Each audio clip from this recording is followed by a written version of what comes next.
Indah Hoirunisa dari Manajemen 18E Universitas Buana Perjuangan Karawang.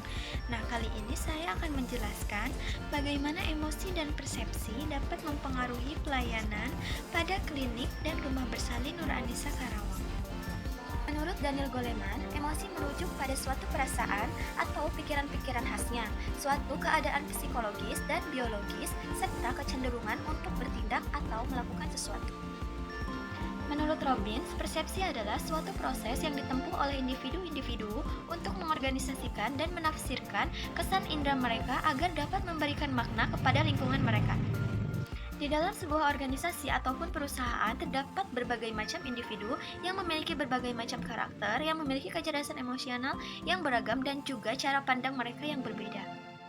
Sebagai bidang usaha yang bergerak di bidang pelayanan kesehatan masyarakat, maka usaha ini sangat lekat dengan emosi dan persepsi.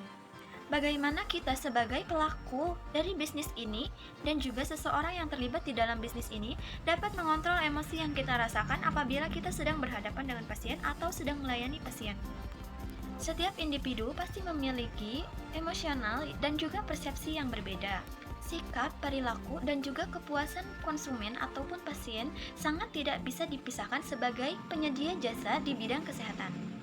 Berbagai jenis sikap yang dimiliki oleh pasien ataupun konsumen harus dapat tetap kita layani dengan baik sebagai penyedia jasa kesehatan. Nah, bagaimana di sini kita dapat mengontrol emosi kita apabila kita sedang berhadapan dengan pasien yang memiliki sikap yang kurang enak. Untuk itu, emosi dan persepsi yang dimiliki oleh semua pegawai yang terlibat di dalam organisasi ini sangat penting karena menyangkut langsung dengan kepuasan konsumen dan juga nama baik perusahaan.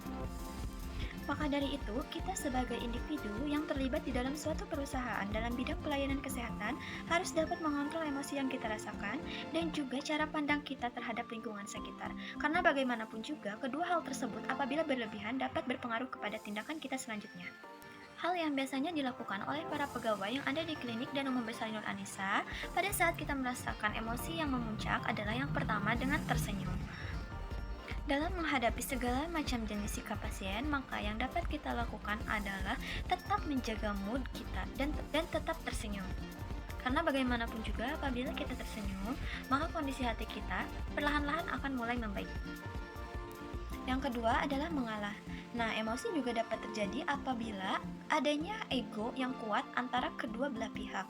Nah, yang dapat kita lakukan adalah mengalah.